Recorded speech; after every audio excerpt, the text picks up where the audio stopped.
ആ ഹരേ ഹരേ രാമ കൃഷ്ണ. അപ്പൊ നമ്മുടെ ഇന്ന് 7ാമത്തെ ശ്ലോകത്തിലേക്ക് കടക്കുന്നു. 7ാമത്തെ ശ്ലോകം എന്ന് പറയുമ്പോൾ നമ്മൾ വൈദ്യ സാധനാ ഭക്തിയാണ് അല്ലെ. മൊത്തം 11 ശ്ലോകങ്ങളാണ് ഉപദേശാമൃതത്തിലുള്ളത്. അതില് 1 തൊട്ട് 7 വരെയുള്ളത് വൈദ്യ സാധനാ ഭക്തി, 8 രാഗാമിക സാധനാ ഭക്തി, 9 തൊട്ട് 11 വരെ ഭാവഭക്തി, പ്രേമഭക്തി. ഇങ്ങനെയാണ് നമ്മൾ ഈ 11 ശ്ലോകങ്ങളെ തിരിച്ചിരിക്കുന്നത്. ഇന്ന് വൈദ്യ സാധനാ ഭക്തിയിലെ ശ്ലോകം. ഈ ആഴ്ച നമ്മൾ ഉപദേശാമൃതം തീരും. പിന്നെ അപ്പൊ അടുത്ത മാസം കൊണ്ട് നമ്മുടെ ഈ കോഴ്സ് കംപ്ലീറ്റ് ആകും. അതായത് നമ്മൾ ഈശോപനിഷത്ത് അടുത്ത മാസം തീരും. അപ്പോ സർട്ടിഫിക്കറ്റ് കിട്ടാനായിട്ട് നേരത്തെ പറഞ്ഞിരുന്നല്ലോ മംഗളാരതിയുടെ കാര്യം. അത് കഴിഞ്ഞ നമ്മൾ വേറൊരു കാര്യം കൂടെ ഇപ്പൊ സ്ട്രിക്റ്റ് ആയിട്ട് വന്നിട്ടുണ്ട്. അതായത് സർവീസ് ചെയ്യാന്നുള്ളത്. ഇടയ്ക്ക് സതീഷ് പ്രഭു ആയിരുന്നല്ലേ എന്നോട് ചോദിച്ചത് സർവീസിന്റെ കാര്യം.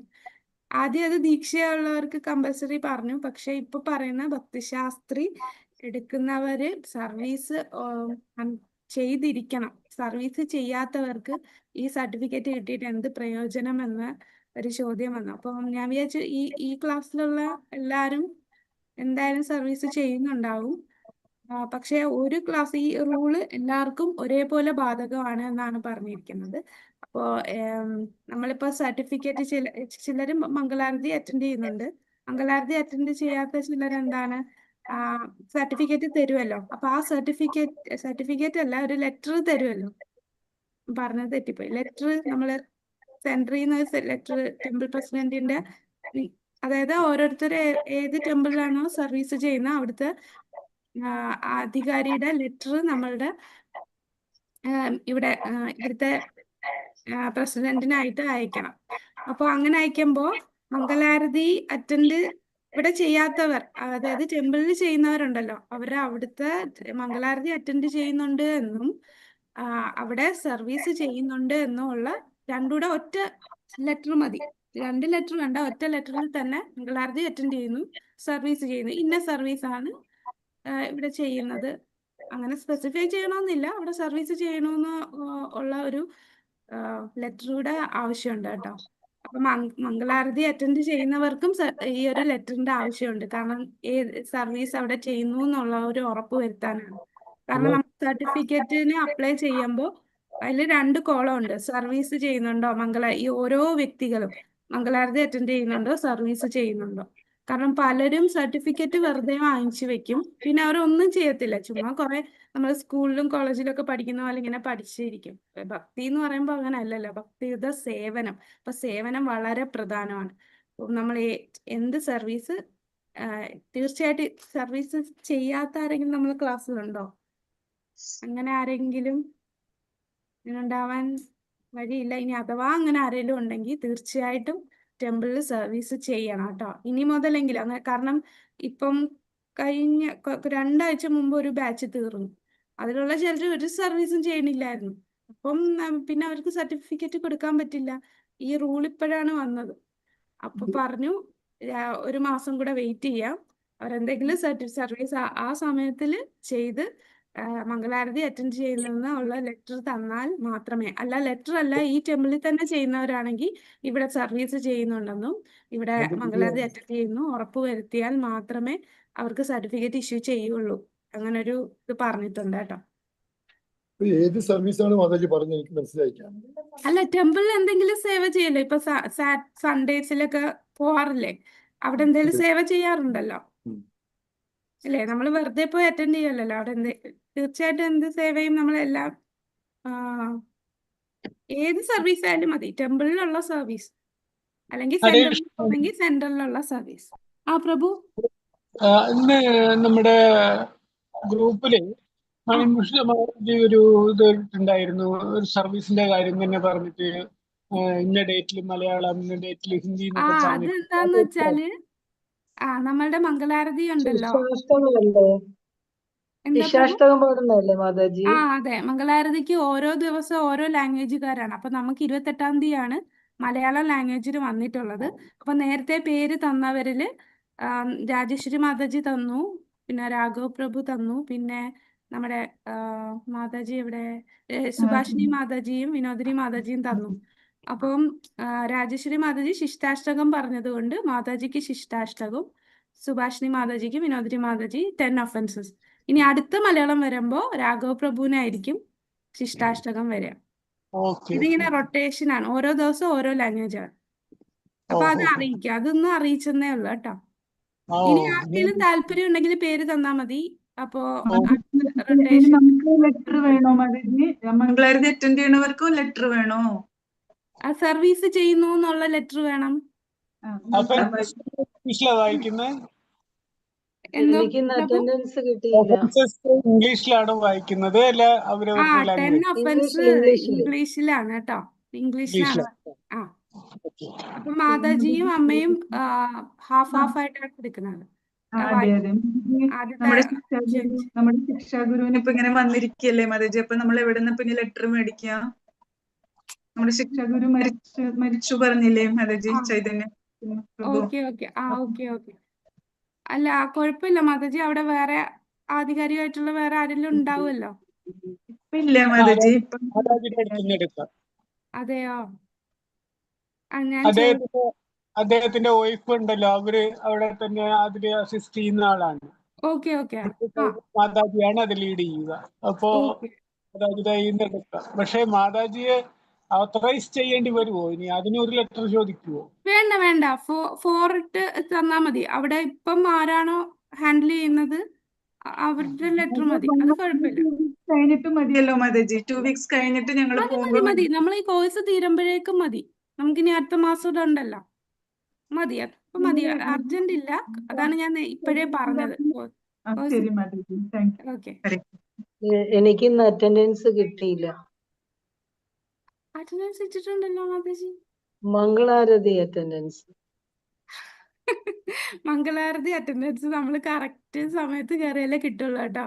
താമസിച്ചു പോയാൽ കിട്ടില്ല. കാരണം അവരെടുക്കുന്നത് 4:45 4:40 എടുക്കും.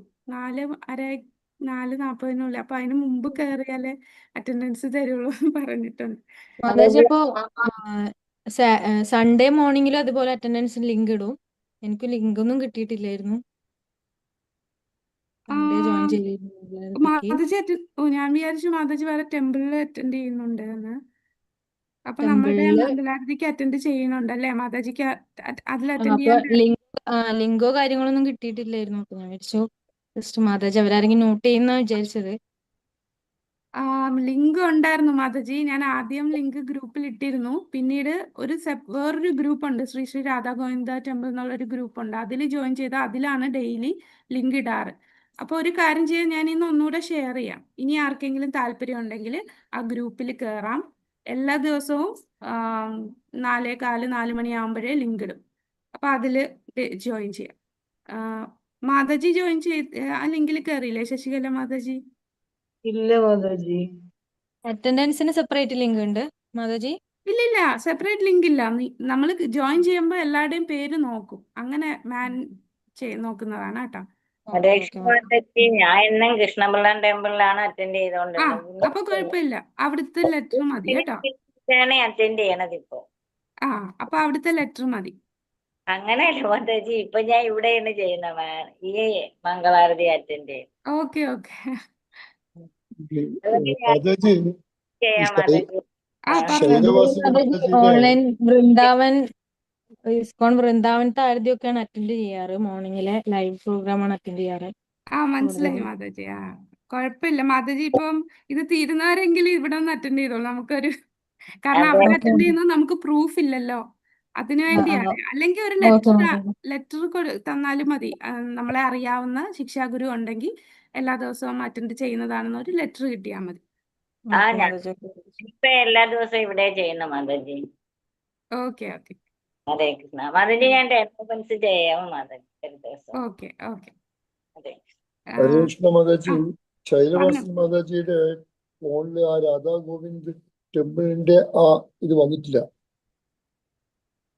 ഞാനിപ്പോഴ് എന്റെ ഫോണിൽ നിന്ന് അങ്ങോട്ടേക്ക് ഫോർവേഡ് ചെയ്തിട്ടാണ് അത് ജോയിൻ ചെയ്യുന്നത്. ഓക്കെ, ഞാൻ ആ ഗ്രൂപ്പ് ലിങ്ക് ഒന്നുകൂടി ഇടാം പ്രഭു. നമ്മുടെ ഭക്തിശാസ്ത്രി ഗ്രൂപ്പില് ശ്രീ ശ്രീ രാധാ ഗോവിന്ദ് ടെമ്പിളിന്റെ എല്ലാ ദിവസവും മംഗളാരതി ലിങ്ക് ഇടുന്ന ആ ഗ്രൂപ്പിന്റെ ലിങ്ക് ഒന്നുകൂടി ഇടാം. അതിൽ ജോയിൻ ചെയ്താം. ഇനിയാണ് അത് ഇനി ജോയിൻ എന്റെ ചെയ്യാൻ ഫോണിലുണ്ടത്, പക്ഷെ മാതാജിന്റെ ഓക്കെ ഫോണിൽ കാണുന്നില്ല. ഞാൻ ഓക്കെ എന്റെ ഫോണിൽ അങ്ങോട്ടേക്ക് എല്ലാ ദിവസവും രാവിലെ അങ്ങോട്ടേക്ക് അയക്കുകയാണല്ലേ? അയച്ചിട്ടാണ് അതിൽ ജോയിൻ ചെയ്യുന്നത്. ഓക്കെ, ഹരേ കൃഷ്ണ. ഹരേ കൃഷ്ണ മാതാജി. ഹരേ കൃഷ്ണ. മാതാജി, നമുക്ക് നമ്മുടെ ചിന്മയ ചൈതന്യ പ്രഭുവിനും അതുപോലെ നമ്മുടെ രസിക മാതാജിയുടെ കുഞ്ഞിനു വേണ്ടി കുഞ്ഞിന് നമുക്ക് വേണ്ടി. അപ്പൊ നമുക്ക് എല്ലാവർക്കും 3 വട്ടം പ്രഭുവിനും മാതാജിയുടെ കുഞ്ഞിനും വേണ്ടി ഹരേ കൃഷ്ണ മഹാമന്ത്രം ചെയ്യും. ഹരേ കൃഷ്ണ ഹരേ കൃഷ്ണ കൃഷ്ണ കൃഷ്ണ കൃഷ്ണ കൃഷ്ണ ഹരേ ഹരേ, ഹരേ രാമ ഹരേ ഹരേ രാമ രാമ രാമ രാമ രാമ രാമ ഹരേ ഹരേ ഹരേ, ഹരേ ഹരേ ഹരേ കൃഷ്ണ കൃഷ്ണ കൃഷ്ണ കൃഷ്ണ കൃഷ്ണ ഹരേ കൃഷ്ണ ഹരേ ഹരേ ഹരേ ഹരേ, ഹരേ ഹരേ രാമ രാമ ഹരേ ഹരേ രാമ രാമ രാമ രാമ രാമ ഹരേ ഹരേ ഹരേ, ഹരേ ഹരേ ഹരേ കൃഷ്ണ കൃഷ്ണ ഹരേ കൃഷ്ണ കൃഷ്ണ കൃഷ്ണ കൃഷ്ണ കൃഷ്ണ കൃഷ്ണ ഹരേ ഹരേ ഹരേ ഹരേ, ഹരേ ഹരേ രാമ രാമ രാമ രാമ രാമ രാമ രാമ ഹരേ ഹരേ ഹരേ ഹരേ, ഹരേ കൃഷ്ണ. ഹരേ കൃഷ്ണ. ഹരേ കൃഷ്ണ. അപ്പോൾ ഭക്തിശാസ്ത്രയില് ഉപദേശാമൃതം 7ാമത്തെ ശ്ലോകത്തിൽ നിന്ന് കാണാം. അതും ഓം നമോ ഭഗവതേ വാസുദേവായ. ഓം അജ്ഞാനതിമിരാന്ധസ്യ ജ്ഞാനാഞ്ജനശലാകയാ ചക്ഷുരുന്മീലിതം യേന തസ്മൈ ശ്രീഗുരുവേ നമഃ. ശ്രീചൈതന്യമനോഭീഷ്ടം സ്ഥാപിതം യേന ഭൂതലേ സ്വയം രൂപാഗതാ മഹ്യം ദദാതി സ്വപദാന്തികം. വന്ദേഹം ശ്രീഗുരു ശ്രീയുതപദകമലം ശ്രീഗുരും വൈഷ്ണവാംശ ശ്രീരൂപം സാഗ്രജാതം സഹഗണ രഘുനാഥാനിധം ത്വം സജീവം സാദ്വൈതം സാവധൂതം പരിജനസഹിതം കൃഷ്ണ ചൈതന്യദേവം ശ്രീരാധാകൃഷ്ണപാദാൻ സഹഗണ ലളിതാ ശ്രീവിശാഖാന്വിതാംശ. ഹേ കൃഷ്ണ കരുണാ സിന്ധു ദീനബന്ധോ ജഗത്പദേ ഗോപേശ ഗോപികാ കാന്ത രാധാകാന്ത നമോസ്തുതേ. തപ്തകാഞ്ചന ഗൗരാംഗീ ശ്രീരാധേ വൃന്ദാവനേശ്വരി വൃഷഭാനുസുതേ ദേവി പ്രണമാമി ഹരിപ്രിയേ. വാഞ്ചാകൽപതരുഭ്യശ്ച കൃപാ സിന്ധുഭ്യ ഏവ ച പതിതാനാം പാവനേഭ്യോ വൈഷ്ണവേഭ്യോ നമോ നമഃ. നമോ വിഷ്ണുപാദായ കൃഷ്ണപ്രേഷ്ഠായ ഭൂതലേ ശ്രീമതേ ഭക്തിവേദാന്ത സ്വാമിനീതി നാമിനെ. നമസ്തേ സരസ്വതേ ദേവേ ഗൗരവാണി പ്രചാരിണേ നിർവിശേഷശൂന്യവാദി പാശ്ചാത്യദേശതാരിണേ. ജയ ശ്രീകൃഷ്ണ ചൈതന്യ പ്രഭു നിത്യാനന്ദ ശ്രീ അദ്വൈത ഗദാധര ശ്രീവാസാദി ഗൗരഭക്തവൃന്ദ. ഹരേ കൃഷ്ണ കൃഷ്ണ കൃഷ്ണ ഹരേ ഹരേ, ഹരേ രാമ രാമ രാമ ഹരേ ഹരേ, ഹരേ കൃഷ്ണ കൃഷ്ണ കൃഷ്ണ ഹരേ ഹരേ, ഹരേ രാമ രാമ രാമ ഹരേ ഹരേ, ഹരേ കൃഷ്ണ കൃഷ്ണ കൃഷ്ണ ഹരേ ഹരേ, ഹരേ രാമ രാമ രാമ ഹരേ ഹരേ.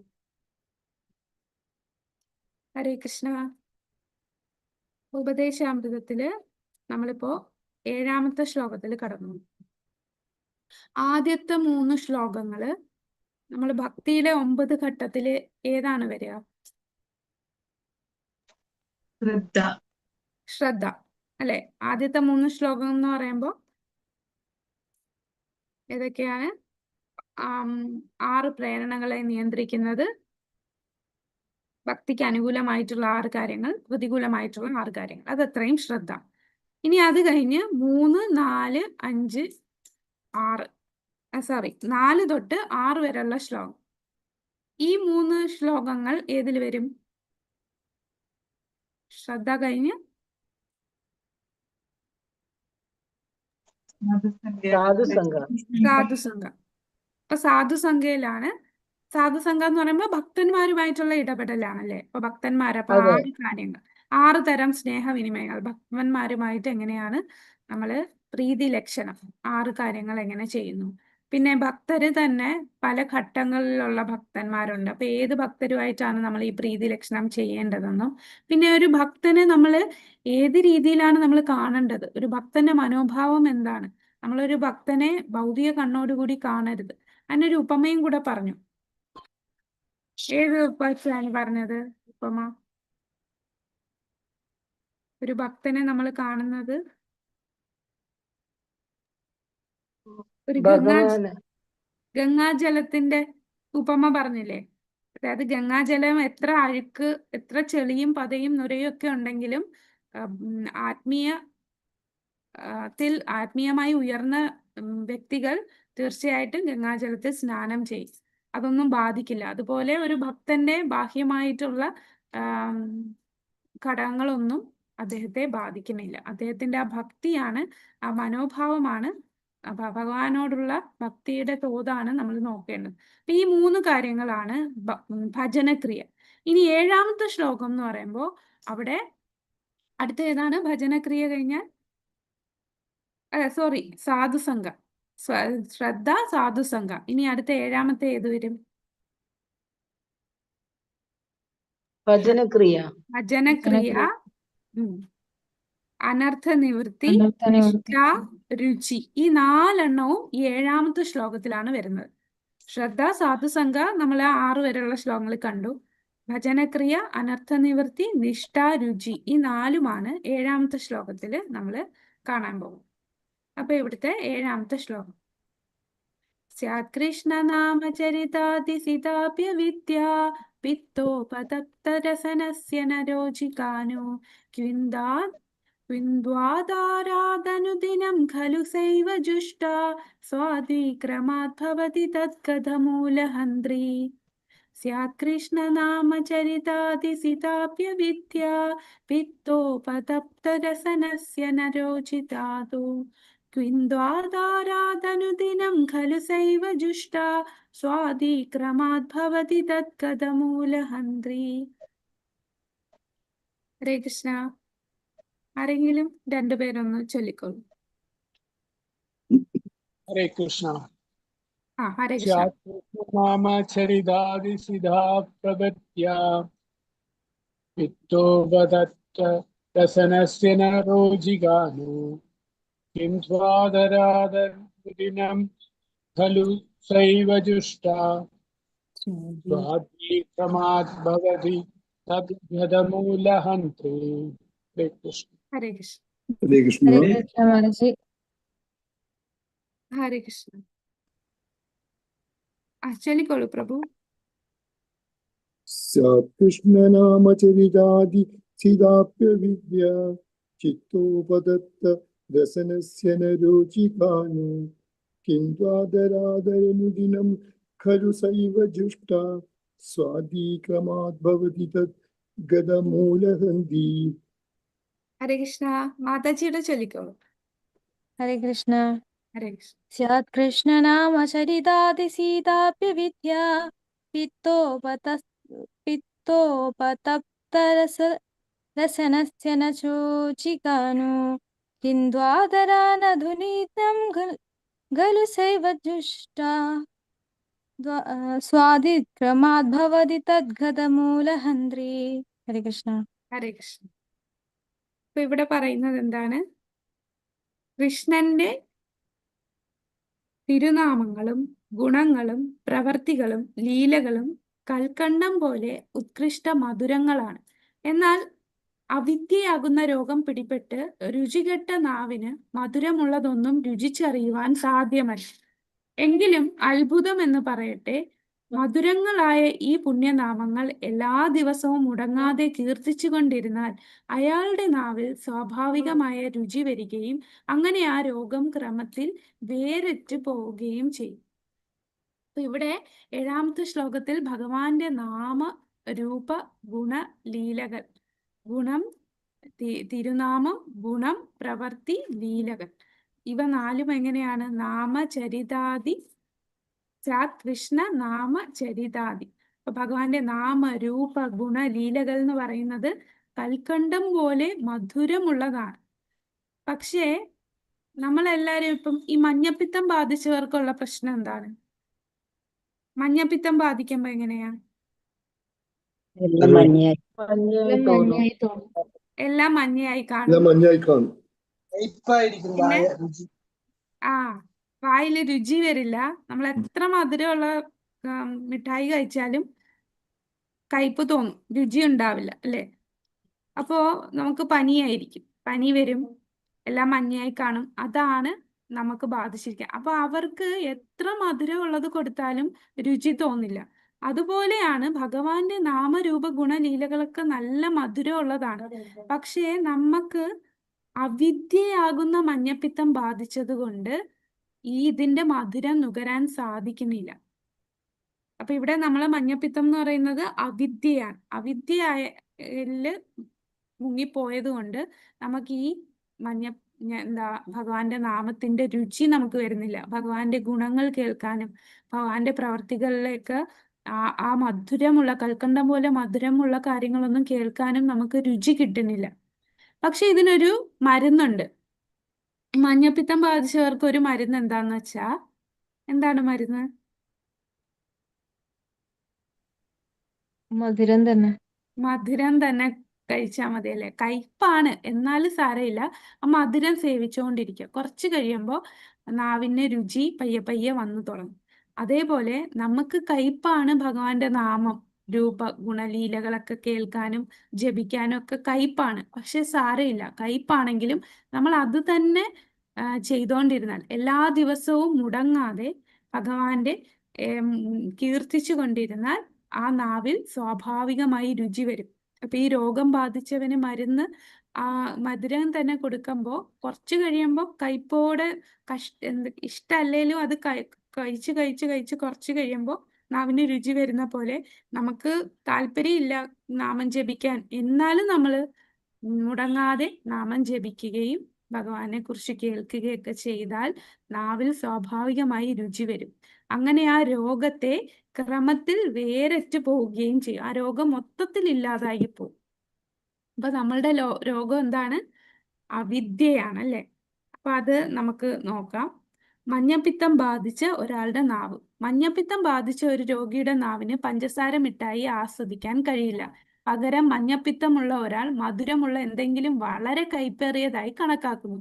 അവിദ്യ, അജ്ഞത സമാനമായി കൃഷ്ണന്റെ അതീന്ദ്രിയമായ സ്വാദിഷ്ടമായ നാമം, രൂപം, ഗുണം, വിനോദങ്ങൾ എന്നിവ ആസ്വദിക്കാനുള്ള കഴിവിനെ വികൃതമാക്കുന്നു. ഈ രോഗമുണ്ടെങ്കിലും വളരെ ശ്രദ്ധയോടെ കൃഷ്ണാവബോധത്തിലേക്ക് നീങ്ങുകയും വിശുദ്ധ നാമം ജപിക്കുകയും കൃഷ്ണന്റെ അതീന്ദ്രിയ വിനോദങ്ങൾ കേൾക്കുകയും ചെയ്താൽ അയാളുടെ അജ്ഞത നശിക്കുകയും കൃഷ്ണന്റെ അതീന്ദ്രിയ സ്വഭാവത്തിന്റെ മാധുര്യം ആസ്വദിക്കാൻ അയാളുടെ നാവിനെ പ്രാപ്തമാക്കുകയും ചെയ്യും. കൃഷ്ണാവബോധത്തിന്റെ ക്രമമായ സംസ്കരണത്തിലൂടെ മാത്രമേ ആത്മീയ ആരോഗ്യത്തിന്റെ അത്തരമൊരു വീണ്ടെടുപ്പ് സാധ്യമാകൂ. ഇവിടെ നമുക്ക് ഭാവാർത്ഥം നോക്കാം. സത്ത്, സൗന്ദര്യം, ആനന്ദം എന്നിവയുള്ളതാണ് കൃഷ്ണന്റെ പുണ്യനാമവും ഗുണങ്ങളും ലീലകൾ. സ്വതസിദ്ധമായി തന്നെ ഇവയെല്ലാം എല്ലാവർക്കും രുചിക്കുന്ന കൽക്കണ്ടം പോലെ വളരെ മധുരമാണ്. അവിദ്യയെ, അജ്ഞാനത്തെ പിത്തസ്രാവജന്യമായ കാമില രോഗത്തോട് ഇവിടെ ഉപമിച്ചിരിക്കുന്നു. അത് ഈ മഞ്ഞപ്പിത്തത്തെയാണ് പറയുന്നത്. കാമില രോഗം ബാധിച്ചവന്റെ രസനയ്ക്ക് കൽക്കണ്ടം രുചിച്ചറിയാൻ സാധ്യമല്ലല്ലോ. വാസ്തവത്തിൽ കാമില പിടിച്ചവന് മധുര വസ്തുക്കളെല്ലാം കയ്പായിട്ടാണ് തോന്നുക. അതുപോലെ അവിദ്യ രുചികരങ്ങളായ കൃഷ്ണനാമരൂപ ലീലകൾ ആസ്വദിക്കുന്നതിനുള്ള കഴിവിനെ ഇല്ലാതാക്കുന്നു. അങ്ങനെ അവിദ്യാരോഗമുണ്ടെങ്കിലും ശ്രദ്ധയോടും വിശ്വാസത്തോടും കൃഷ്ണാബോധത്തിൽ പ്രവേശിച്ച് കൃഷ്ണന്റെ നാമങ്ങൾ കീർത്തിക്കുകയും കൃഷ്ണന്റെ ദിവ്യലീലകൾ കേൾക്കുകയും ചെയ്യുമ്പോൾ അയാളുടെ ആ രോഗം ക്രമത്തിൽ ഇല്ലാതാകുന്നു. അങ്ങനെ നാവിന് ഭഗവാന്റെ ഗുണങ്ങളുടെയും വിഭൂതികളുടെയും മാധുര്യം ആസ്വദിക്കാനും കഴിയും. കൃഷ്ണാബോധം പതിവായി വളർത്തിക്കൊണ്ടുവന്നാൽ ഇത്തരത്തിൽ ആത്മീയ ആരോഗ്യം വീണ്ടെടുക്കാൻ സാധ്യമാണ്. അപ്പൊ നമുക്ക് ആ രോഗത്തിൽ നിന്ന് വിമുക്തനാകാൻ എന്ത് ചെയ്യണം? കൃഷ്ണാവബോധം പതിവായി, വല്ലപ്പോഴും അല്ല, പതിവായി വളർത്തിക്കൊണ്ടുവന്നാൽ നമുക്ക് ഈ രോഗത്തിൽ നിന്ന് ശമനം കിട്ടും. ശമനമല്ല, അതിനെ വേരോടെ ഈ രോഗത്തെ ഇല്ലാതാക്കാനുള്ള ശക്തിയുണ്ട്. അടുത്ത പാരഗ്രാഫ് ഒന്ന് വായിക്കാമോ? ഈ ഭൗതിക ലോകത്തിൽ ഹരേഷ്ണമാതാജി, വായിച്ചോളാം. ഈ ഭൗതിക ലോകത്തിൽ ഒരാൾക്ക് കൃഷ്ണാബോധത്തേക്കാൾ പ്രിയങ്കരമായത് ഭൗതിക ജീവിതമാണെങ്കിൽ അയാളെ രോഗിയായി കണക്കാക്കാം. ജീവേരെ സ്വരൂപഹയ കൃഷ്ണേരെ നിത്യദാസ എന്ന ചൊല്ലിനനുസരിച്ച് ഭഗവാന്റെ നിത്യദാസത്വം എന്നതാണ് നമ്മുടെ സ്വാഭാവികമായ സ്ഥിതി. എന്നാൽ കൃഷ്ണന്റെ ബാഹ്യമായ മായാ ചൈതന്യത്താൽ ആകർഷിക്കപ്പെട്ടു കൃഷ്ണനെ മറക്കുന്നവന് ഈ ആരോഗ്യസ്ഥിതി നഷ്ടപ്പെടുന്നു. ഈ മായാലോകത്തെ ദുരാശ്രയത്തിൽ വിശ്വാസം പുലർത്തുന്നവൻ എപ്പോഴും പ്രതീക്ഷകൾക്കൊക്കെ തീരെ പ്രതീക്ഷകൾ വച്ചു പുലർത്തുന്നവനായി തീരും. ഈ ഭൗതിക ലോകത്തിൽ എല്ലാവരും സുഖത്തിനായി ആഗ്രഹിക്കുന്നു. എന്നാൽ അവരുടെ പൗരുഷ ശ്രമങ്ങൾ എല്ലാവിധത്തിലും വിഫലമാകുന്നു. എങ്കിലും അവിദ്യ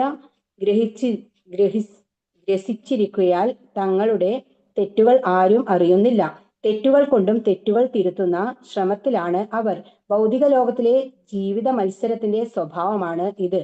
ഈ പരിതസ്ഥിതിയിൽ കൃഷ്ണാബോധം വളർത്തി ആനന്ദം അനുഭവിക്കുവാൻ നിർദ്ദേശിച്ചാൽ അത് ആരും കേൾക്കുകയില്ല. ഹരേ കൃഷ്ണ. ഹരേ കൃഷ്ണ. ഈ അവിദ്യയാണ് നമ്മളുടെ പ്രശ്നം. എന്താണ് അവിദ്യ? അവിദ്യ എന്ന് പറയുമ്പോൾ 3 കാര്യങ്ങളാണ്. അതായത് നമുക്ക് ഭഗവാനുമായിട്ടുള്ള സംബന്ധ ജ്ഞാനം ഇല്ലാത്തതാണ് നമ്മളുടെ അവിദ്യ. ഭഗവാനുമായിട്ടുള്ള സംബന്ധം എന്താണ്? നിത്യമായിട്ട് നമ്മൾ ആരാണ് ഭഗവാനുമായിട്ടുള്ള ബന്ധം?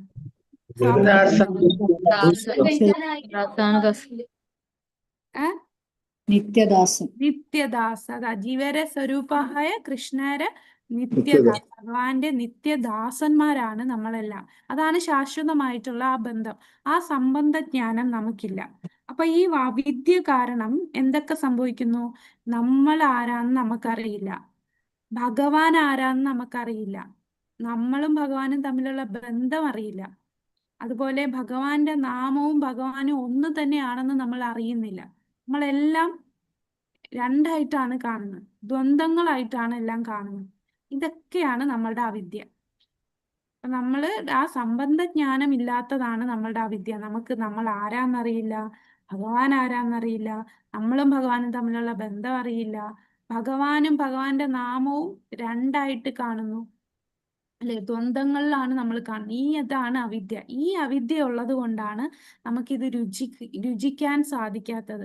ഭഗവാന്റെ നാമം രുചിക്കാൻ സാധിക്കുന്നില്ല, ഭഗവാന്റെ ഗുണം, രൂപം, ഭഗവാന്റെ ലീലകൾ, ഇതൊന്നും രുചിക്കാൻ സാധിക്കുന്നില്ല. അതാണ് ഇവിടെ പറയുന്ന അവിദ്യ ഗ്രസിച്ചിരിക്കുകയാൽ തങ്ങളുടെ തെറ്റുകൾ ആരും അറിയുന്നില്ല. തെറ്റുകൾ കൊണ്ട് തെറ്റുകൾ തിരുത്തുന്ന ശ്രമത്തിലാണ് അവർ.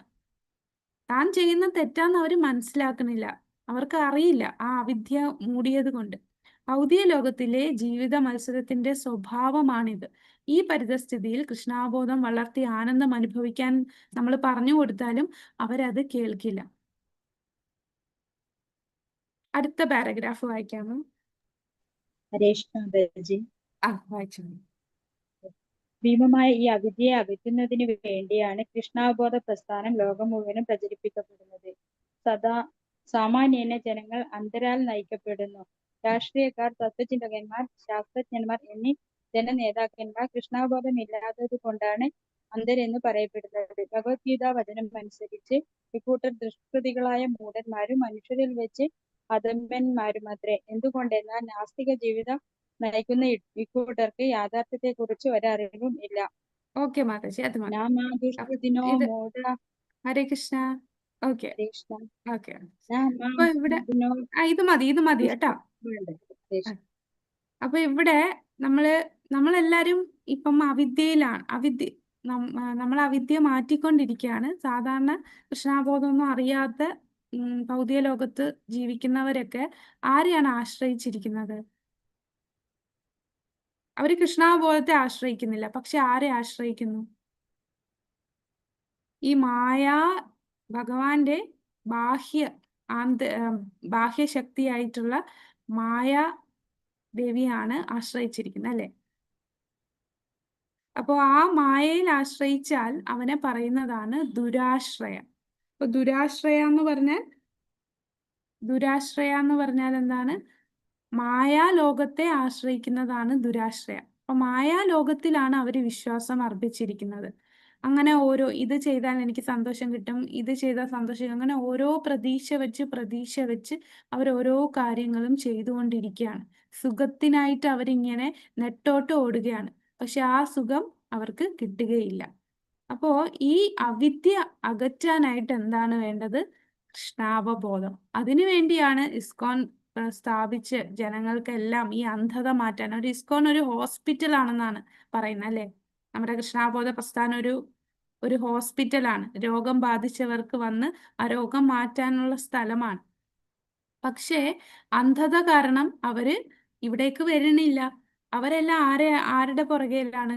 ഈ രാഷ്ട്രീയക്കാര്, തത്വചിന്തകര്, ശാസ്ത്രജ്ഞര്, ഇങ്ങനെയുള്ള വ്യക്തികൾ. അവർക്കാണെങ്കിൽ ഈ പറയുന്ന വ്യക്തികൾക്കൊന്നും കൃഷ്ണാബോധം ഇല്ല.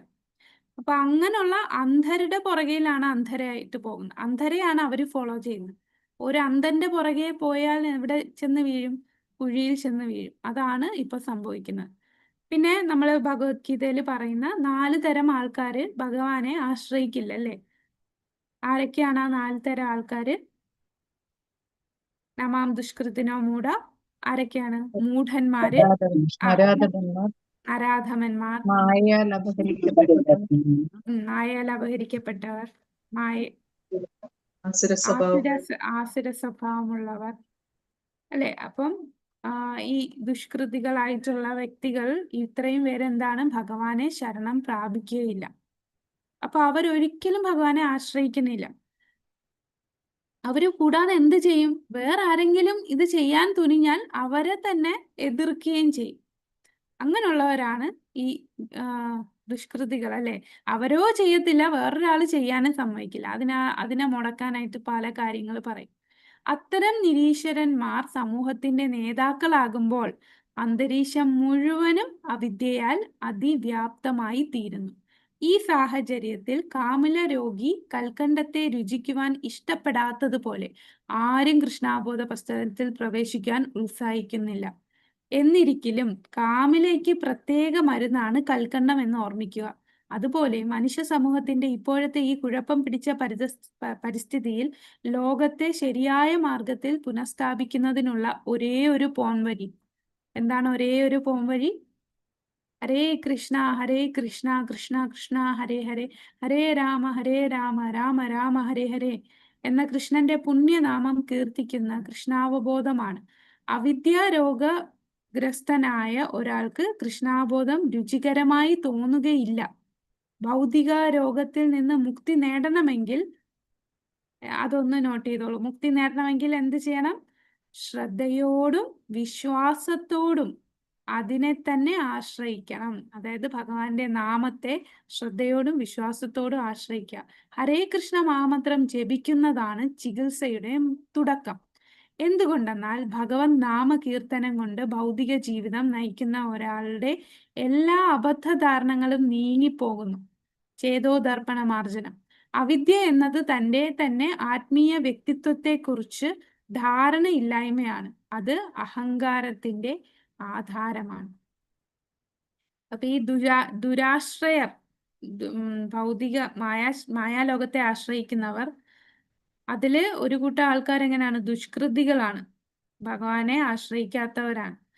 ആ ദുഷ്കൃതികൾ വേറെ ആരെങ്കിലും കൃഷ്ണാബോധത്തിൽ വരാൻ തുനിഞ്ഞാൽ പോലും അവരെ പോലും എന്താണ് പിന്തിരിപ്പിക്കുന്ന തരം ആൾക്കാരാണ്. അപ്പൊ ഈ ലോകം മൊത്തം അങ്ങനെയുള്ളവരാണ് നമ്മളുടെ നേതാക്കന്മാർ. അപ്പൊ അങ്ങനെ ലോകം മൊത്തവും അവിദ്യ കൊണ്ട് മൂടിയിരിക്കുകയാണ്. പക്ഷെ ഇതിന് ഉള്ള ഒരേ ഒരു പരിഹാരം എന്താണ്? ഈ കൽക്കണ്ടം തന്നെയാണ് കാമില രോഗത്തിനുള്ള ചികിത്സ. അത് നാമം. അതുകൊണ്ടാണ് നമ്മൾ നാമസങ്കീർത്തനം ചെയ്യുന്നത്.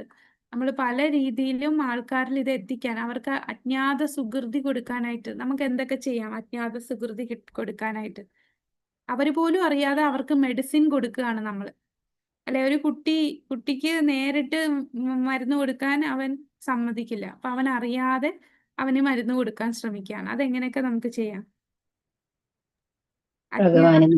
പ്രസാദം പ്രസാദം ഡിസ്ട്രിബ്യൂട്ട് ചെയ്യാല്ലേ? അവരറിയുന്നില്ല അത് പ്രസാദമാണ്. അവർക്ക് ആഹാരം കൊടുക്കുന്ന പോലെ നമ്മൾ കൊടുക്കുന്നു, പ്രസാദം കഴിക്കുന്നു. പറഞ്ഞോളൂ. പിന്നെ നഗരസങ്കീർത്തനം ചെയ്യുന്നു. അപ്പം ആ നഗരസങ്കീർത്തനം ചെയ്യുമ്പോൾ ആ മെഡിസിൻ അവരറിയാതെ അവരുടെ ചെവിയിലൂടെ കയറുകയാണ് ഭഗവാന്റെ നാമം. നാമം കേൾക്കുമ്പോൾ ഇവർക്ക് അവര് ഇഷ്ടത്തോടായിരിക്കില്ല, കളിയാക്കിയായിരിക്കും. എന്നാൽ പോലും അവര് കളിയായിട്ട് പോലും ഹരേ കൃഷ്ണ എന്ന് പറഞ്ഞാലും അത് അവർക്ക് ആ ഒരു മരുന്ന് ഉള്ളിൽ കയറുകയാണ് അല്ലെ? അവര് പോലും അറിയാതെ. പിന്നെ രഥയാത്രയുടെ സമയത്ത് രഥയാത്ര സമയത്ത് നമ്മൾ രഥം വലിക്കാൻ ജസ്റ്റ് രഥത്തിൽ എന്താണെന്ന് നോക്കുമ്പോ അവിടെ ജഗന്നാഥ്, ബലദേവ്, സുഭദ്ര കാണുമ്പോഴും അതൊക്കെ അവർക്ക് ആ അജ്ഞാത സുകൃതി വരെയാണ്.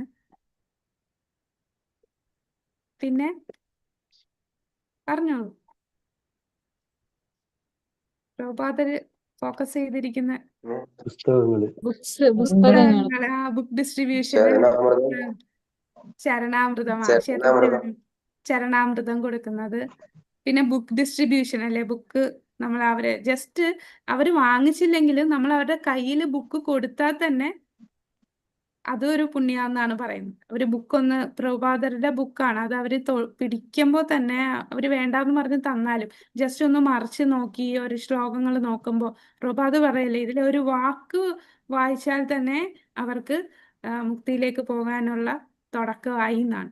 അപ്പൊ ഇപ്പോ ഈ ജന്മത്തിൽ ചിലപ്പോൾ പറ്റിയില്ലെങ്കിലും അടുത്ത ജന്മത്തിൽ അവർക്ക് ഒരു മനുഷ്യ ജന്മത്തിൽ വരാനും അങ്ങനെ ഇത് ഭക്തി ചെയ്യാനൊരു സാഹചര്യം ചെറിയ തോതിലെങ്കിലും കിട്ടും. അപ്പൊ അതാണ് ഈ രോഗത്തിനുള്ള ചികിത്സ അല്ലെ, ഭഗവാന്റെ നാമം, ഭക്തിയുത സേവനം, കൃഷ്ണാവബോധം. ഇതാണ് നമ്മളുടെ അവിദ്യ മാറ്റാൻ. അപ്പൊ അവിദ്യ എന്ന് പറഞ്ഞാൽ നമുക്ക് ഭഗവാനെ നമ്മൾ ആരാന്ന് നമുക്കറിയില്ല, ആത്മീയ വ്യക്തിത്വം അറിയില്ല, ഭഗവാനെ അറിയില്ല, ഭഗവാനുമായിട്ടുള്ള ബന്ധം അറിയില്ല. നമുക്ക് അഹങ്കാരം, ഈ ഒരു തലത്തിൽ നിൽക്കുന്ന അഹങ്കാരത്തിന്റെ ആധാരമാണ്. ശരിയായ രോഗം മനസ്സിലാണ്. മനസ്സ് ശുദ്ധമായാൽ, ബോധം ശുദ്ധമായാൽ ഭൗതിക രോഗത്താൽ അയാൾ ബാധിക്കപ്പെടുകയില്ല. മനസ്സും ഹൃദയവും അബദ്ധധാരണകളിൽ നിന്ന് നിർമുക്തമാകുവാൻ ഹരേ കൃഷ്ണ മഹാമന്ത്ര ജപം സ്വീകരിക്കണം. ഇത് സരളവും അതേസമയം പ്രയോജനകരവുമാണ്. ഭഗവാന്റെ പുണ്യനാമം ജപിക്കുന്നത് മൂലം ഭൗതികാസ്തിത്വമാകുന്ന ഘോരാഗ്നിയിൽ നിന്ന് സത്വരം സമുദ്ധരിക്കപ്പെടും. ഇനി നാമത്തെക്കുറിച്ചാണ് പറയുന്നത്.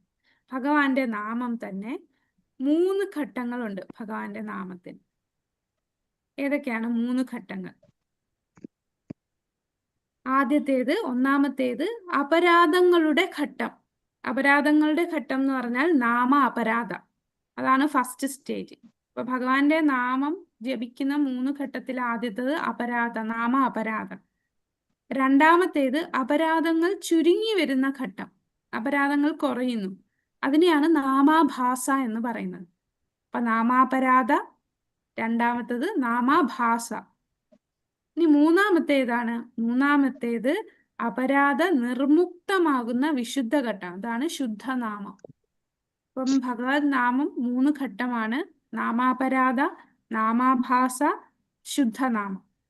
ഇപ്പൊ നാമാപരാധം എന്ന് പറയുമ്പോൾ എന്തായിരിക്കും? നമ്മളുടെ 10 അപരാധങ്ങൾ, ആ അപരാധങ്ങളോടുകൂടി നമ്മൾ നാമം ജപിക്കുന്നതാണ് അല്ലെ. അപ്പൊ തുടക്കക്കാരെപ്പോഴും അപരാധത്തോടെ ആയിരിക്കും നമ്മൾ. അടിസ്ഥാനപരമായി 10 തരം അപരാധങ്ങളുണ്ട്. ഭക്തൻ ഇവയെ സാവധാനം പരിഹരിച്ചാൽ അടുത്ത ഘട്ടത്തിലേക്ക് ഉയരും. അപ്പൊ ഒരു നവശിഷ്യൻ എപ്പോഴും എങ്ങനെയായിരിക്കും ജപിക്കുക? അപരാധത്തോടു കൂടിയായിരിക്കും നാമം ജപിക്കുക.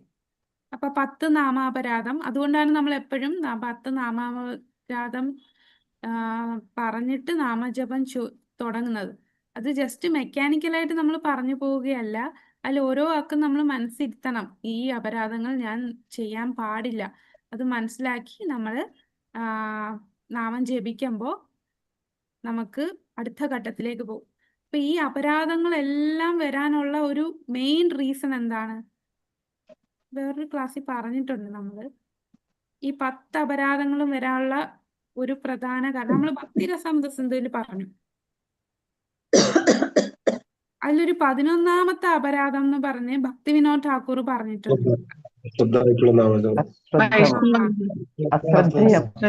അശ്രദ്ധയോടെ നാമം ചൊല്ലുക. അശ്രദ്ധയോടെ അല്ല, ഇന്നറ്റൻറ്റീവ് ചാൻഡിങ് എന്ന് പറയുന്നത്.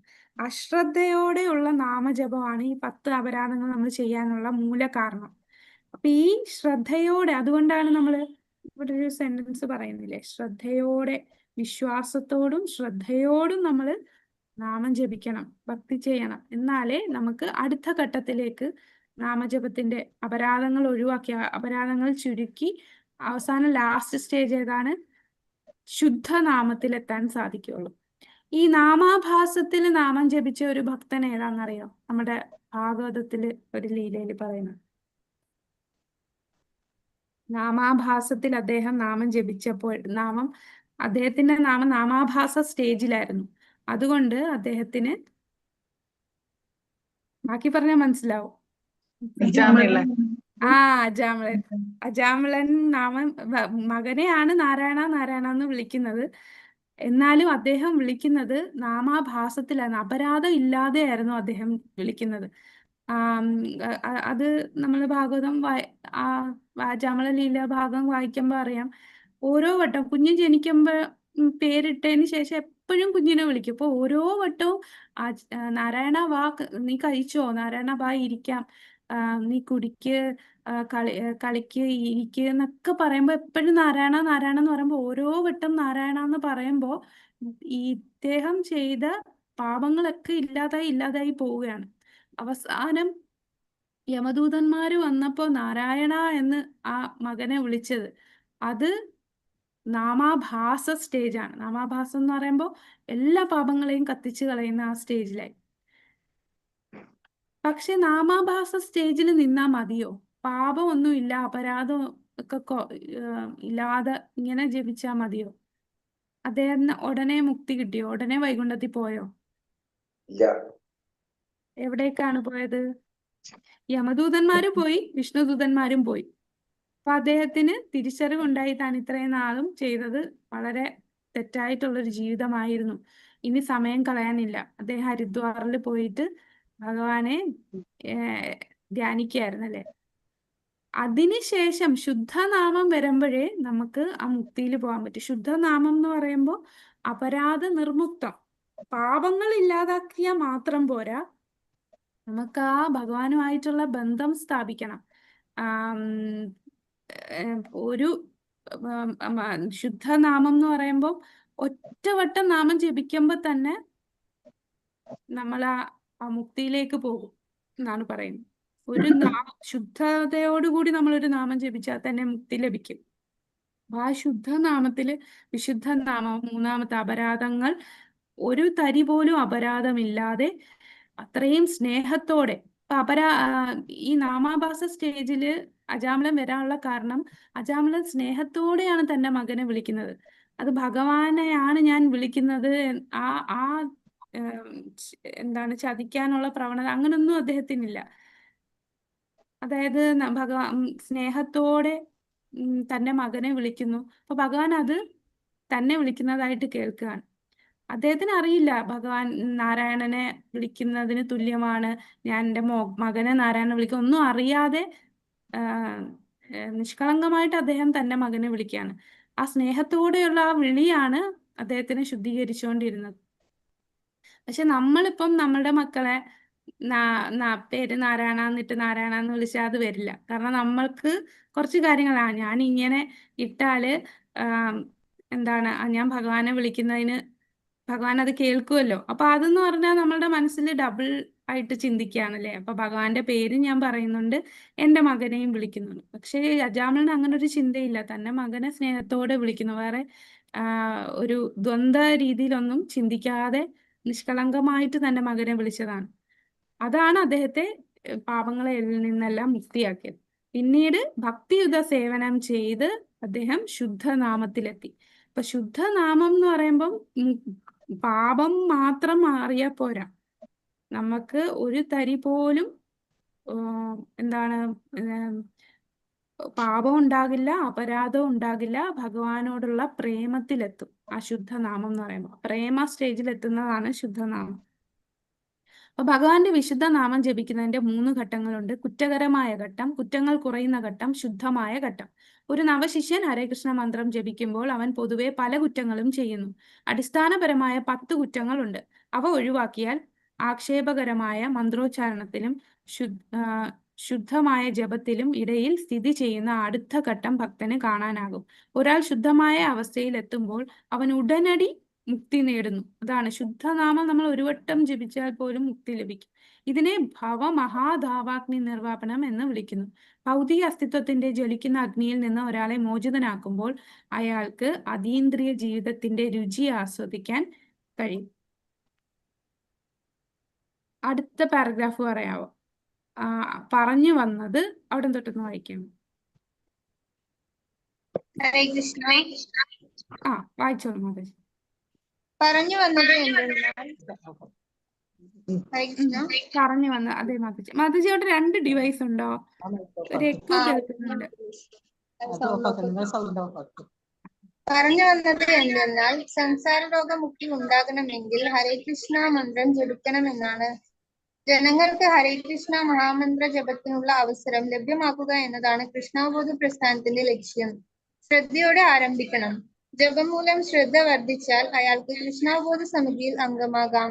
ഞങ്ങൾ ലോകത്തെമ്പാടും സങ്കീർത്തന സംഘങ്ങളെ അയക്കുന്നുണ്ട്. കൃഷ്ണനെ കുറിച്ച് ഒരറിവുമില്ലാത്ത ലോകത്തിന്റെ വിദൂര ഭാഗങ്ങളിൽ പോലും ഹരേ കൃഷ്ണ മന്ത്രം ആയിരക്കണക്കിന് ആളുകളെ ഞങ്ങളുടെ ആശ്രമത്തിലേക്ക് ആകർഷിച്ചു വരുന്നു.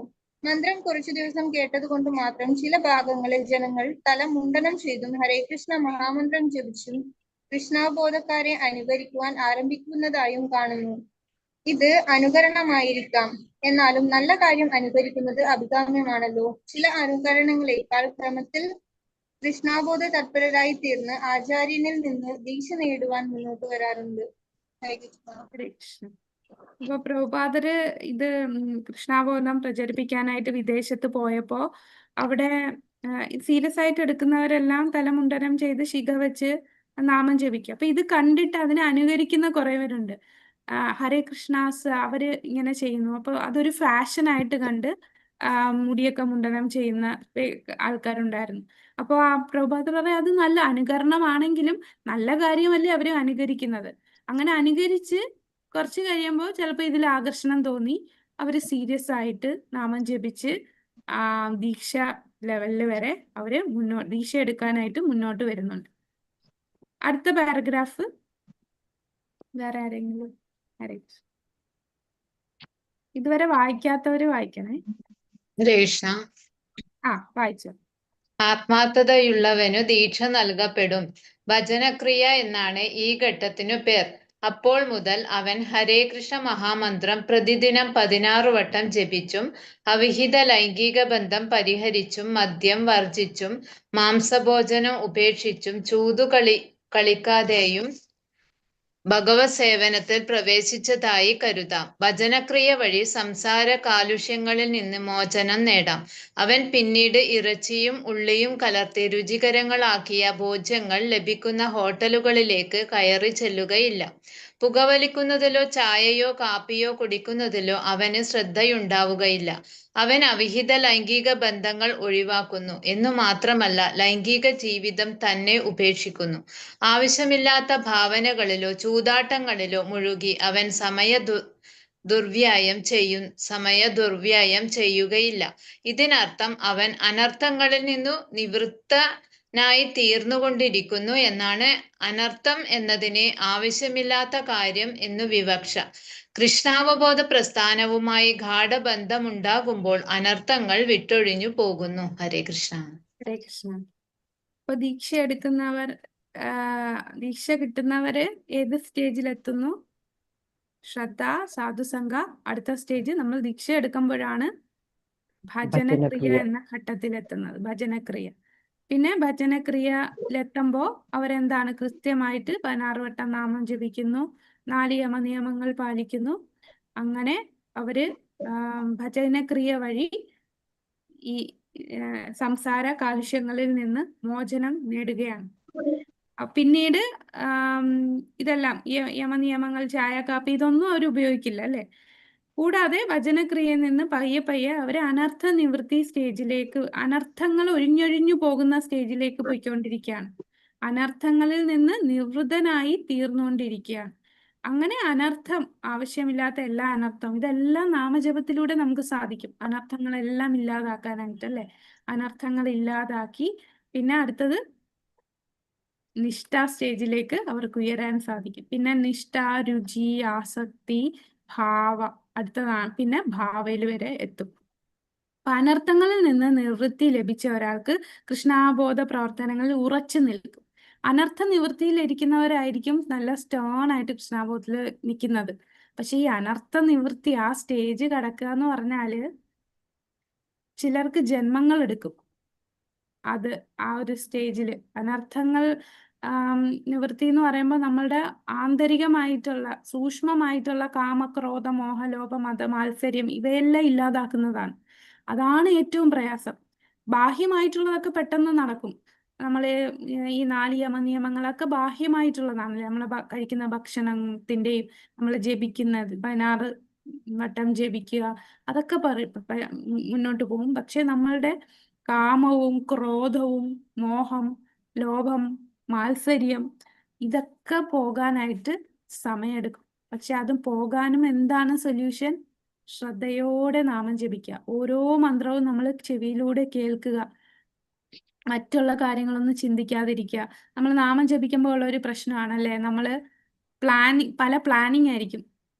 അടുത്ത സേവനത്തിന് ഭക്തിയുത സേവനത്തെ കുറിച്ചായിരിക്കും പ്ലാൻ ചെയ്യുന്നത്. പക്ഷെ നമ്മൾ നാമം ജപിക്കുമ്പോൾ ഈ പ്ലാനിങ് ഒന്നും പാടില്ല. നമ്മൾ നാമത്തിൽ തന്നെ ശ്രദ്ധിക്കുക. ആ നാമത്തിന്റെ അർത്ഥം നമ്മൾ ചിന്തിക്കുക. എന്താണ് ആ നാമത്തിൽ പറയുന്ന? ഹേ ഭഗവാന്റെ ആന്തരിക ശക്തിയോട് പ്രാർത്ഥിക്കുകയാണ് എനിക്ക് ഭക്തിയുത സേവനം തരാനായിട്ട്. അപ്പൊ നമ്മൾ സേവനം തരൂ എന്നാണ് പ്രാർത്ഥിക്കുന്നത്. അപ്പൊ സേവ തരൂ എന്ന് പ്രാർത്ഥിക്കുമ്പോൾ തീർച്ചയായിട്ടും നമുക്ക് സേവനം കിട്ടണം അല്ലെ? അതുകൊണ്ടാണ് ഇപ്പം കമ്പൽസറി ആയിട്ട് ലെറ്റർ വെക്കണമെന്ന് പറയുന്നത്. ചിലര് നന്നായിട്ട് നാമം ജപിക്കുന്നില്ല, അതുകൊണ്ടാണ് ആ സേവനം കിട്ടാത്തത്. അവർ വെറുതെ കൗണ്ട് തീർക്കാനായിട്ട് ഹരേ കൃഷ്ണ സ്പീഡിലൊക്കെ 16 മാല ജപിക്കുകയാണ്. നമ്മള് കുറച്ച് സ്ലോയിൽ ജപിക്കുമ്പം ഓരോ നാമവും കറക്റ്റായിട്ട് ഉച്ചരിക്കണം. സ്പീഡിൽ ജപിക്കുമ്പോൾ ചിലപ്പോൾ ഹരേ ഹരേയൊക്കെ വിട്ടുപോകും. ഹര ഹർ എന്നൊക്കെ ആയിപ്പോവും. ചിലപ്പോൾ ഒരു ഹരേ വരത്തുള്ളൂ, അല്ലെങ്കിൽ രാമരാമേന് റം എന്നൊക്കെ ആയിപ്പോവും. അതുകൊണ്ട് നമ്മൾ നാമം ജപിക്കുമ്പോൾ ഒന്ന് റെക്കോർഡ് ചെയ്തിട്ട് നമ്മൾ അറിയാതെ ആരോടെങ്കിലും ഒന്ന് റെക്കോർഡ് ചെയ്യാൻ പറഞ്ഞിട്ട് പിന്നെ നമ്മൾ കേട്ട് നോക്കും. അപ്പം നമുക്ക് മനസ്സിലാവും എവിടെയാണ് നമുക്ക് പ്രശ്നം പറ്റുക.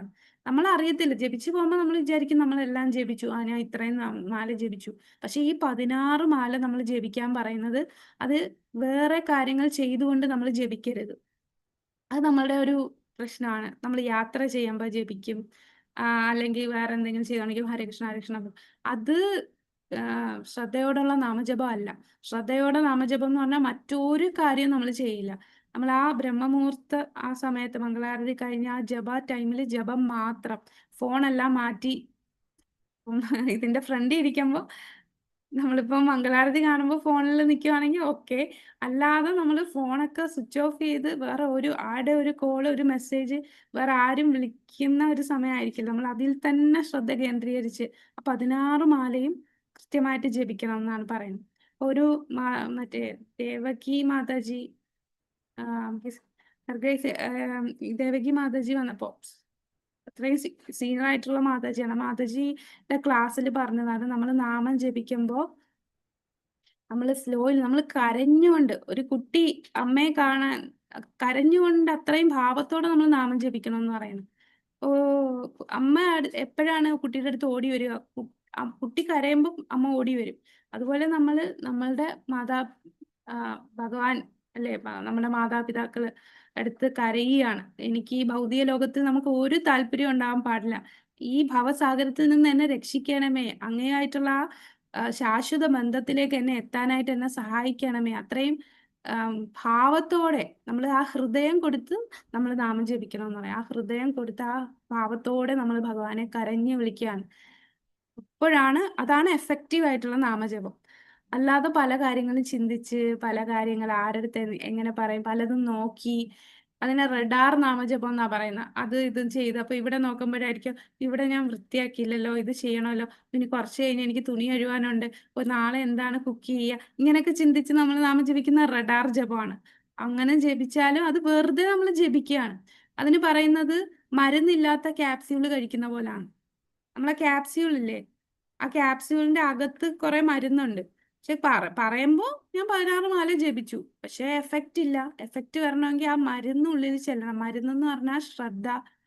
ആ ശ്രദ്ധ കൊണ്ട് പ്രയാസമാണ് അല്ലേ, നമുക്ക് പാടാണ് അങ്ങനെ ഫുൾ 16 മാലയിലും ശ്രദ്ധ കേന്ദ്രീകരിക്കാൻ. പക്ഷെ പറയുന്നത് നമ്മൾ ഒരു മാലയിൽ തന്നെ ഒരു മാല അല്ലെങ്കിൽ ഒരു നാമെങ്കിലും ശ്രദ്ധിക്കണം എന്ന് പറയും.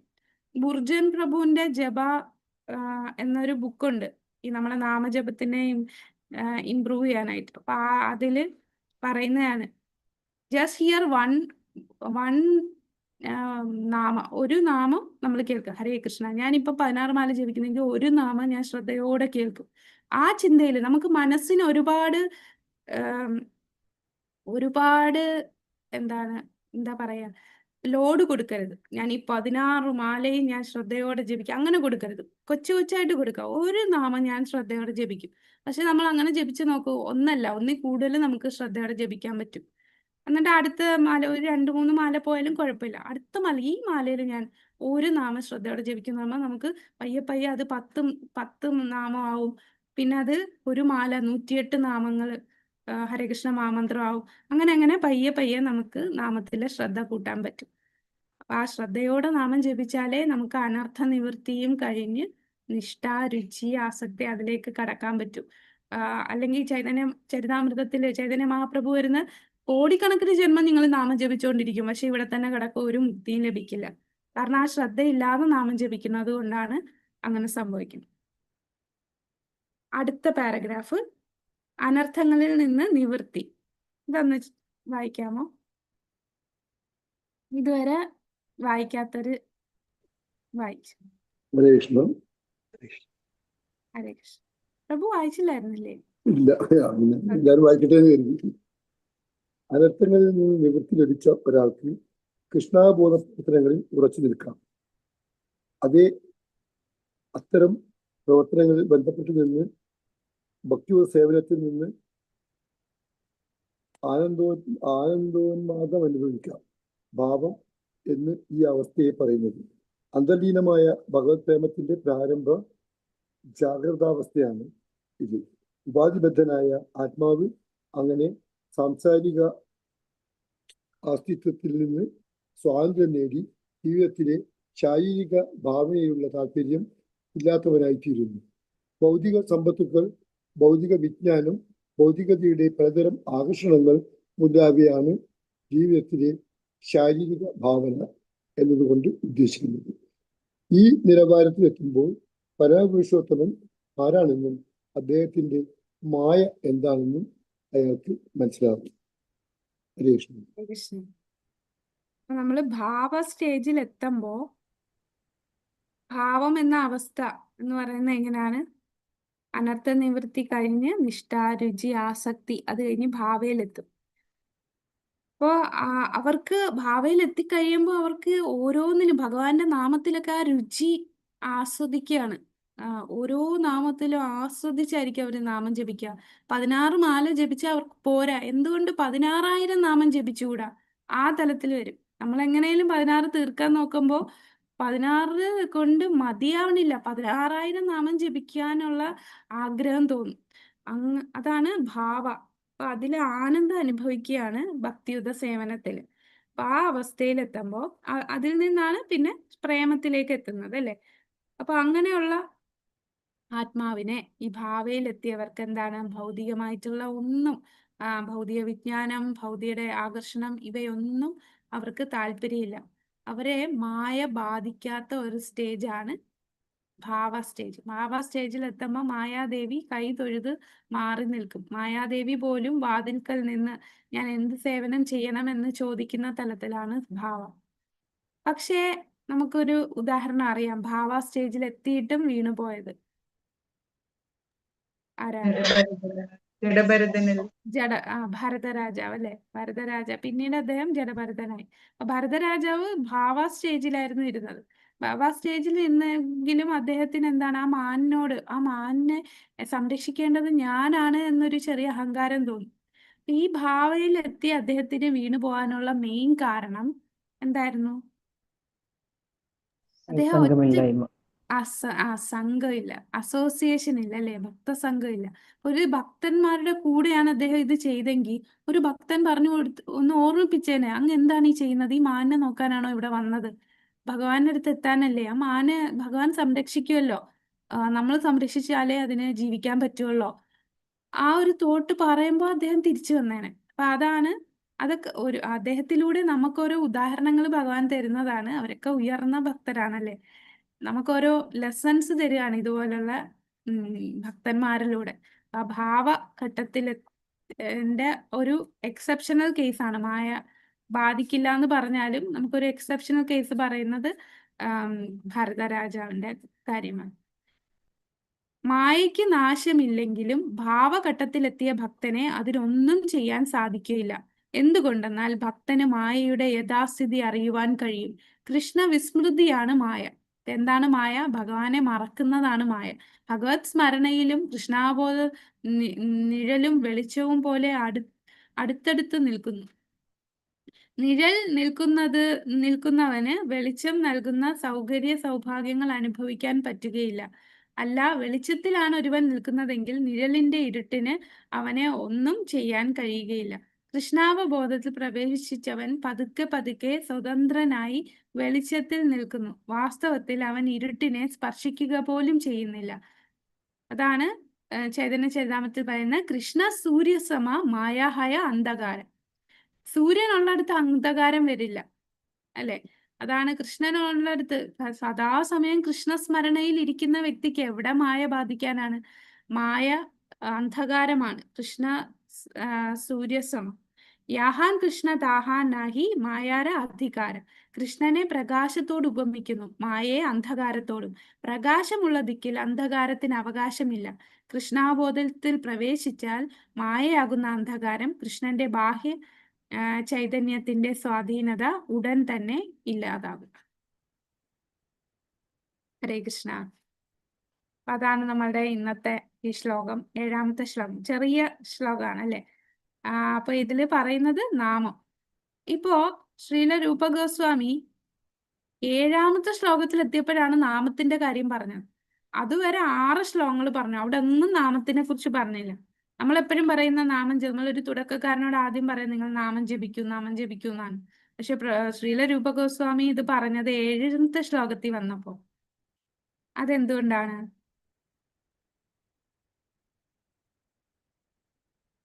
കാരണം നമ്മൾ എങ്ങനെയാണ് നാമം ജപിക്കേണ്ടത്? ഏത് തലത്തിലുള്ള നാമത്തിലേക്ക് നമ്മൾ വരണം?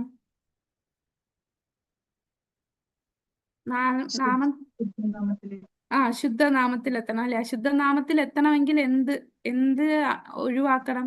അപരാധങ്ങൾ ഒഴിവാക്കണം. അപ്പൊ അപരാധം ഇല്ലാതെ നാമം ജപിക്കണമെങ്കിൽ ഈ ആദ്യത്തെ 6 കാര്യങ്ങൾ നമ്മൾ മനസ്സിലാക്കിയാലേ നാമജപത്തിന് എഫക്റ്റീവ് ആവുകയുള്ളൂ. അതുകൊണ്ടാണ് രൂപഗോസ്വാമി 7ാമത് നാമത്തിന്റെ ഘട്ടം പറയുന്നത്, നാമത്തിന്റെ പ്രാധാന്യം പറയുന്നത്, അല്ലെ?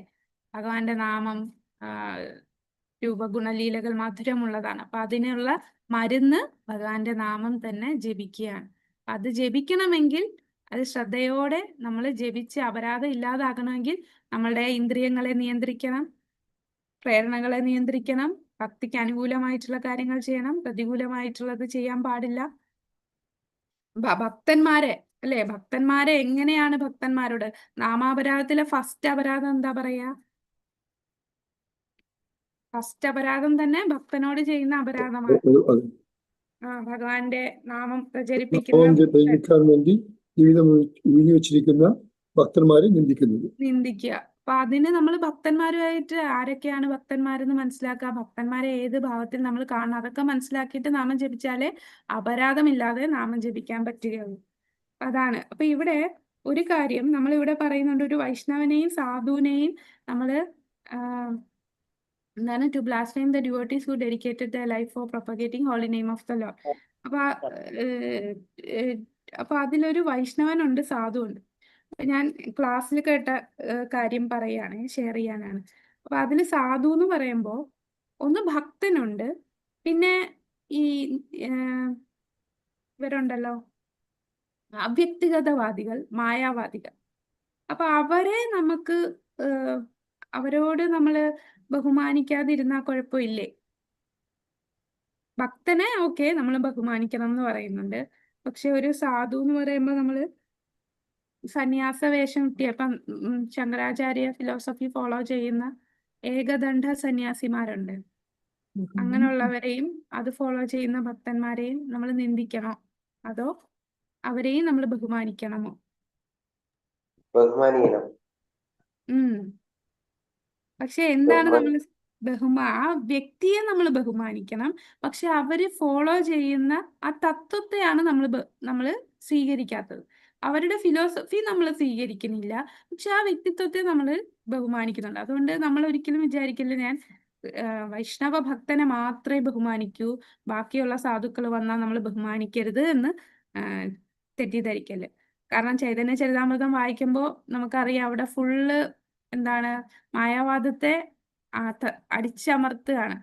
മായാവാദ ശാസ്ത്രം അസത് ശാസ്ത്രമാണല്ലേ. അപ്പൊ അത് ആ തത്വത്തെയാണ് കൃഷ്ണരാജ് കവിരാജ് ഗോസ്വാമി നമുക്ക് അതിനെ സ്വീകരിക്കരുതെന്ന് മഹാപ്രഭു നമുക്ക് പഠിപ്പിച്ചു തരുന്നത്. പക്ഷെ ആ വ്യക്തിത്വങ്ങളെ നമ്മൾ ഒരിക്കലും അവഗണിക്കുന്നില്ല. അവരടുത്ത് നമ്മൾ ബഹുമാനം കൊടുക്കുക തന്നെ ചെയ്യണം. ഒരിക്കലും അപരാധം അങ്ങനെയുള്ള വ്യക്തിത്വങ്ങളോട് നമ്മൾ കാണിക്കാൻ പാടില്ല. പിന്നെ രണ്ടാമത്തെ അപരാധത്തിൽ എന്താ പറയാ, ശിവൻ ബ്രഹ്മാവ് ശിവന്റെയും ബ്രഹ്മാവിന്റെയും ബ്രഹ്മാവ് ശിവൻ തുടങ്ങിയ ദേവന്മാരെ വിഷ്ണുവിന്റെ നാമങ്ങൾക്ക് തുല്യമായോ സ്വതന്ത്രമായോ കരുതാൻ പാടില്ല അല്ലെ. അപ്പം ശിവൻ എന്ന് പറയുന്ന ആരാണ്? അദ്ദേഹം സംഘർഷണന്റെ വിസ്തരണമാണ്. മഹാദേവൻ എപ്പോഴും പ്രാർത്ഥിക്കുന്നത് സംഘർഷണനെയാണ് അല്ലെ. അപ്പൊ അതും സംഘർഷണൻ എന്ന് പറയുന്നത് ഭഗവാനിൽ നിന്ന് വന്നതാണ്. അപ്പം ഒരേ തലത്തിൽ കാണല്. പിന്നെ നമ്മള് ബ്രഹ്മസംഹിതയിൽ പറയുന്നല്ലോ, ക്ഷീരം ദദായ് ദധിവിധ, അതായത് പാലും തൈരും പോലെയാണ് മഹാദേവനും ഭഗവാനെയും കമ്പയർ ചെയ്യുന്നത്. അപ്പം ഭഗവാനും മഹാദേവനും തുല്യമായിട്ട് കാണുന്നത്. ഭഗവാനാണ് ഏകലേ ഈശ്വര കൃഷ്ണ, ഭഗവാനാണ് പരമപുരുഷൻ. പിന്നെ ബ്രഹ്മാവ് എന്ന് പറയുന്നത് ജീവതത്വമാണ്, ശിവ എന്ന് പറയുന്ന ശിവതത്വമാണ്. അപ്പൊ ബ്രഹ്മാവ് ജീവതത്വം ഒരിക്കലും വിഷ്ണു തത്വത്തിന് ഒരേപോലെ വരുന്നില്ല. പക്ഷേ എന്നിരുന്നാലും നമ്മൾ മഹാദേവനെയും ശിവനെയും ബ്രഹ്മാവിനെയും ഒന്നും ബഹുമാനിക്കാതിരിക്കുന്നില്ല അല്ലെ.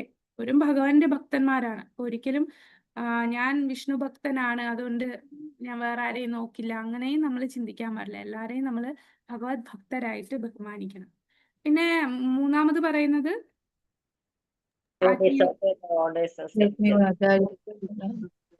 ആത്മീയ ആചാര്യന്റെ ആജ്ഞകൾ അനുസരിക്കാതിരിക്കുന്നത്. ആത്മീയ ആചാര്യന്റെ ആജ്ഞകൾ അനുസരിക്കാതിരിക്കുക എന്ന് പറയുമ്പോൾ അവിടെ ദീക്ഷാഗുരു മാത്രമല്ല, ശിക്ഷാഗുരുവും വരും. നമ്മളെ ശിക്ഷാഗുരുവും നമ്മളടുത്ത് എന്താണോ ചെയ്യണമെന്ന് പറയുന്നത് അതും നമ്മൾ ചെയ്യണം. ഇല്ലെങ്കിൽ അതും നമ്മൾ ചെയ്യുന്ന എന്താണ് അപരാധമാണ്. അപ്പോൾ അദ്ദേഹത്തിന്റെ നിർദ്ദേശങ്ങൾ, നമ്മളോട് എന്താണ് ചെയ്യാൻ പറഞ്ഞിട്ടുള്ള നിർദ്ദേശങ്ങൾ, പിന്നെ നമ്മളുടെ ചില സ്വഭാവങ്ങൾ, എങ്ങനെയാണ് ഒരു ആത്മീയ ഗുരു വരുമ്പോൾ നമ്മൾ എങ്ങനെയാണ് അദ്ദേഹത്തിന്റെ പേര് സംബോധന ചെയ്യുമ്പോഴും നമ്മൾ എപ്പോഴും ഹിസ് ഹോളിനെസ് ചേർത്ത് തന്നെ പറയണം. നമ്മൾ സാധാരണ പേര് പറയുന്ന പോലെ പറയാൻ പാടില്ല. അങ്ങനെ കുറച്ച് ചിട്ടകളുണ്ട്. അദ്ദേഹത്തിന്റെ മുമ്പിൽ നമ്മൾ ഇരിക്കേണ്ടത് എങ്ങനെയാണ്, അദ്ദേഹത്തിനോട് സംസാരിക്കുമ്പോൾ ഒരിക്കലും ഒരു ശിഷ്യൻ ഗുരുവിനെ ഉപദേശിക്കാൻ പോകരുത്, അതൊരു അപരാധമാണ് അല്ലെ. അതിനൊരു ഉദാഹരണം നമ്മൾ കണ്ടില്ലേ ചൈതന്യ ചരിതാമൃതത്തില്, ഇന്നലത്തെ ക്ലാസ്സിലാണ്, വെള്ളിയാഴ്ചത്തെ ക്ലാസ്സില്. അതെ അതെ, രാമാനന്ദപുരി അല്ലെ, മാധവേന്ദ്രപുരിയെ ഉപദേശിക്കാൻ പോയത്. അതുകൊണ്ട് തന്നെ അദ്ദേഹത്തിന് വീഴ്ച പറ്റി. പിന്നെ അദ്ദേഹം കാണുന്ന എല്ലായിടത്തിലും കുറ്റം കണ്ടുപിടിക്കുകയാണ്. ചൈതന്യ മഹാപ്രഭുവിന്റെ അടുത്ത് പോയിട്ട് തന്നെ അദ്ദേഹത്തിന്റെ പലതും കുറ്റം കണ്ടുപിടിക്കുകയാണ് രാമേന്ദ്രപുരി ചെയ്തത്. അപ്പൊ അതാണ് നമ്മൾ അപരാധം മാറ്റാൻ. അതുകൊണ്ടാണ് 7ാമത്തെ ശ്ലോകമായിട്ട് രൂപഗോസ്വാമി നാമത്തിന്റെ പറഞ്ഞത്. അപ്പൊ നമ്മളുടെ വൈദ്യ സാധനാഭക്തി കഴിഞ്ഞു. നാളെ നമ്മൾ രാഗാനുഗ സാധനാഭക്തി 8ാമത്തെ ശ്ലോകത്തിലേക്ക് കടക്കണം. ഇനിയെല്ലാം കൊച്ചു കൊച്ചു ശ്ലോകങ്ങളാണ്. രാഗാനുഗ സാധനാഭക്തി പിന്നെ 9, 10, 11 ഒറ്റ സ്ലൈഡിലാണ്. 9 എന്ന് പറയുന്ന ആകെ 2 പേജേ ഉള്ളൂ.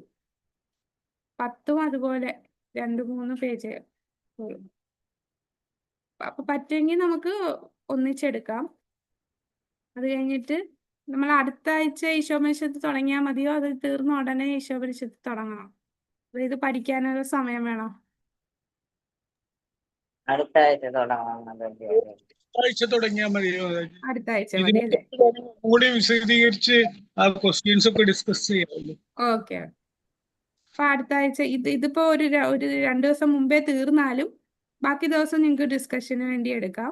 നമുക്ക് അടുത്ത ആഴ്ച ഈശോപനിഷത്ത് അപ്പൊ തുടങ്ങാം. Hare Krishna. Thank you Mataji. Hare Krishna. Hare Krishna. Thank U